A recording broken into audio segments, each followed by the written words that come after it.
Na temle svojem telefonu imam za 16 GB glasbe, ki jo lahko v vsakem trenutku odnesem s seboj. Kar mi je dalo zelo misliti, ko sem zadnjič na internetu videl uganko, ki je spraševala, kakšna je povezava med tem in tem predmetom. No, tisti, ki veste, kaj ta predmet sploh je, ko to poznate tudi povezavo. Živjo, z Alešem sva se skonektala na Twitterju, Kanade. Tako je. In se dobila v Šiški, da vam pokaževa, predvsem tistim mlajšim od 20-25 let, kako smo včasih muziko poslušali. Še ne digitalno, ampak analogno. Pokažem svojega Walkmana, Aleš. To je Panasonicov Walkman. V originalu je bil sicer Sonyjev, ne? Samo Sonyjev se je lahko rekel Walkman. Daj nam pokaži, kako se ga je uporabljalo in kako je predvajal glasbo. Ja, s posebnim prijemom odpreš vratca. In pa, Madonna, in se odpre. pokaže čudo. In? Ja, vtakneš kaseto.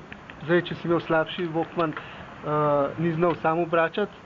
V tem primeru ga lahko vtakneš pokardkoli, drugače si mogel pravo stran noter vtakniti. Na temle traku je zabeležena glasba, ampak zaporedoma, en komad za drugima, ne? Tako je. Na vsaki strani je koliko muzike? Ene 5 komadov.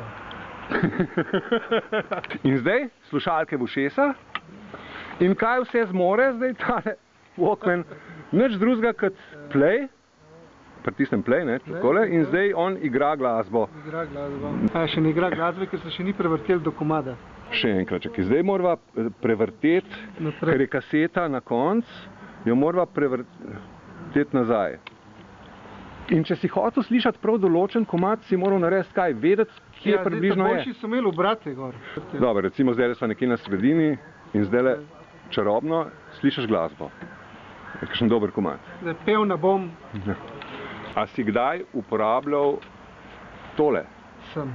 Pokaži nam kako. Res si glasbo poslušal, si takmi svinčnik noter in si pač prevrtel na roke. Na roke, hitrejš, kot je kasetar zmogel. Aha, lega. To se je včasih zgodilo nehote, a ne? Takole, po stran ga drž, pa vrt. Evo. Aleš, najlepša hvala. Malenkost.